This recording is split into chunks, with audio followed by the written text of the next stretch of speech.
на Олимпик Марсилия се е върнал в своята половина. Масирана атака от страна на Левски. Хубаво спиране на Христо Йолов. Много добър финт, възможност за удар на Йолов, технически изпълнение и прекрасен гол на Христо Йолов.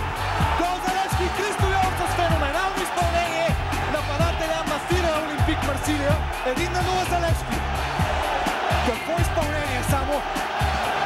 Браво на Йолов. Гол от най-висока класа. Такъв гол само.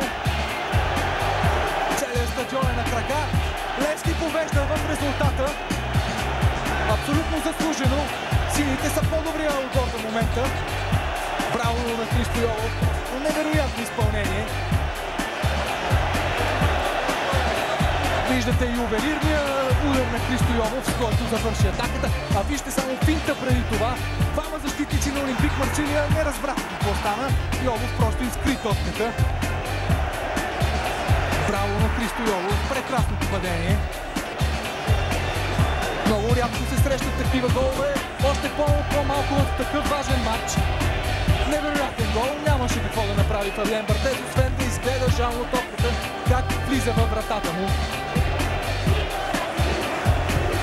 Един гол, който със сигурност може да влезе в класацията за най-добрите попадения в турнира за купата на УЕФА през тази есен. Христо Йолов. Остро подаване в наказателното поле. Домовчийски удар на Домовчийски.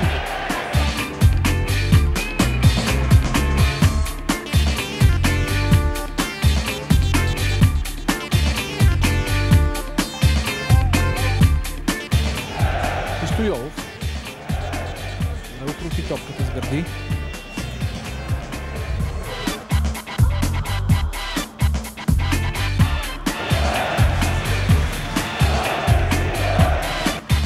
Добре се пребори. Йолов между двама.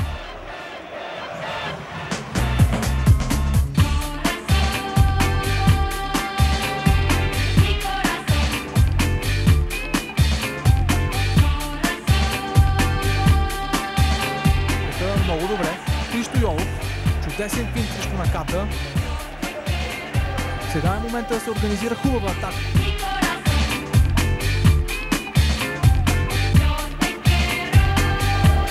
Бъркаха и французите. Христо Йолов. Добър финт на Йолов. Много добре премина покрай Ферера. Влиза в наказателното поле. Възможност за удар.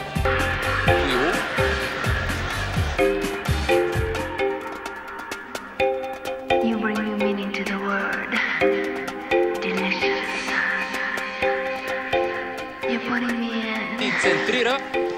Там е футболист на Левски. Втори центрира. Йолов сега. Удар на Йолов и гол. 1-0 за Левски. Страхотна радост на Керена. Христо Йолов открива резултата в тази 40-та минута.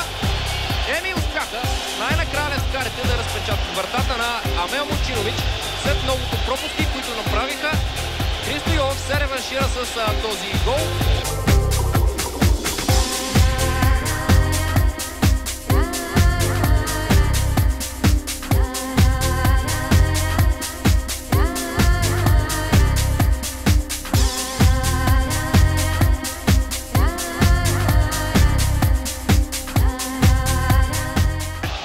Йолов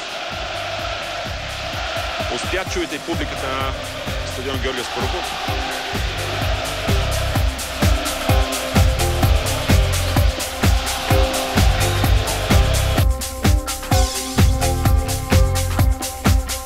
Вратата на Левски в тази ситуация.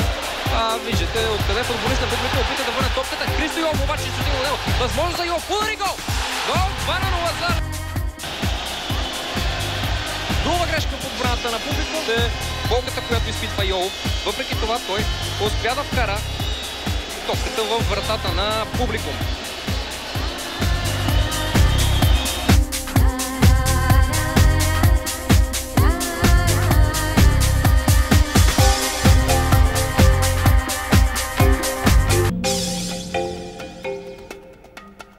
Добре се включва Йолов. Сега трябва да стара Христо Йолов в удари.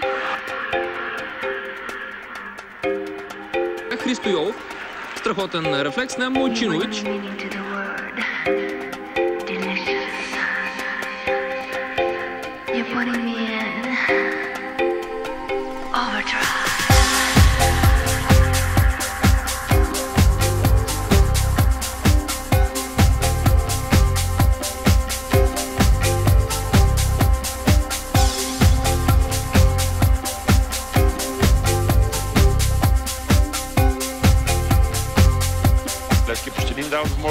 комбинация помежду си сега. Йолов.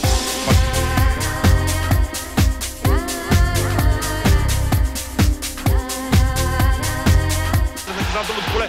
Там Христо Йолов се опита да стреля и вратаря.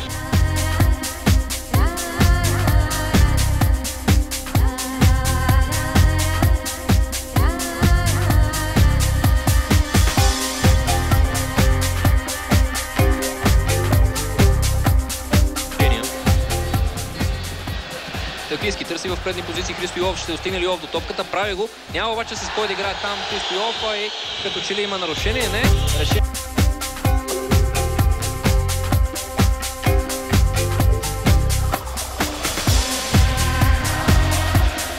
Атака за сините чрез Емил Ангелов. Пространство пред Емил Ангелов. Търси той Христо Йолов. Ще достигне ли Йолов до топката?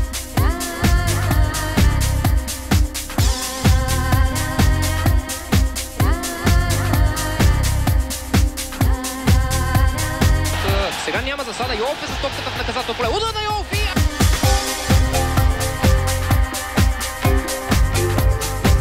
Добре излезе Христо Йолов срещу Мойчинович. Стреля.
Боримиров ще остави топката за Телкийски.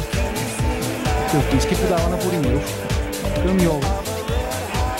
Моти е плътно зад Йолов. Успели Христо Йолов да се справи с действието на защитника. Нарушение.